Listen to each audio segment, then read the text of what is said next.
검찰이 디올백 사건 전담 수사팀을 꾸린 뒤 5달 동안 부장검사까지 검사 4명이 이 사건 하나에 매달렸습니다.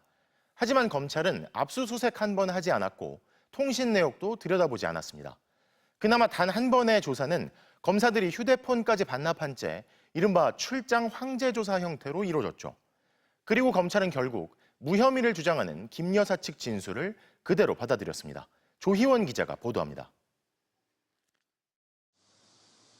수사팀은 지난 5개월 동안 객관적 증거를 모두 확보했다고 했습니다. 필요한 수사는 다 했다면서 불기소는 수사팀 전원의 일치된 의견이라고 했습니다. 검찰은 김건희 여사를 한 차례 조사했습니다. 경호처 부속 건물에서 검사들이 휴대전화까지 반납한 채 조사해 황제 조사 논란이 일었습니다. 당시 총장이 사과했습니다. 국민들과의 약속을 지키지 못하였습니다. 국민들께 깊이 사과드립니다. 검찰이 행방을 실제로 확인한 건 디올백 하나뿐입니다. 디올백을 돌려주라고 지시했는데 부하 직원이 깜빡했다는 김 여사 측 주장을 뒷받침할 물증은 확보하지 못했습니다.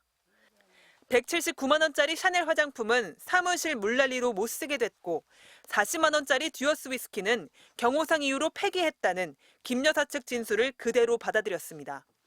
압수수색은 없었습니다. 전담 수사팀이 나섰는데 강제 수사를 한 차례도 안 한 건 이례적입니다. 김 여사와 최재형 목사 사이 오고 간 카카오톡 대화도 모두 임의 제출받았습니다. 통신 내역도 조회하지 않았습니다. 윤석열 대통령에 대해서는 서면 조사도 안 했습니다. 직무 관련성이 없어 신고 자체가 중요하지 않다는 이유였는데 미리 결론을 정해놓고 수사를 한 셈입니다. 검찰 수사는 시작부터 논란의 연속이었습니다. 지난 5월 총장 지시로 전담팀이 꾸려지자 서울중앙지검장과 차장검사 등 지휘부가 모두 교체됐습니다. 빈자리에는 친윤석열계 검사로 꼽히는 이창수 서울중앙지검장이 부임했습니다.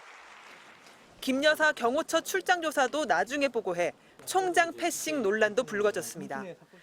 새 총장으로는 김주현 대통령실 민정수석과 가깝다는 심우정 총장이 발탁됐습니다. 디올백 불기소 결정 국민 눈높이에 맞다고 생각하시나요? 네, 수고하십니다. 심 총장은 공정수사를 취임 일성으로 내세웠지만 김 여사 수사에 대해 기자들 질문을 피해가며 자신의 입장을 밝히지 않고 있습니다. MBC 뉴스 조희원입니다.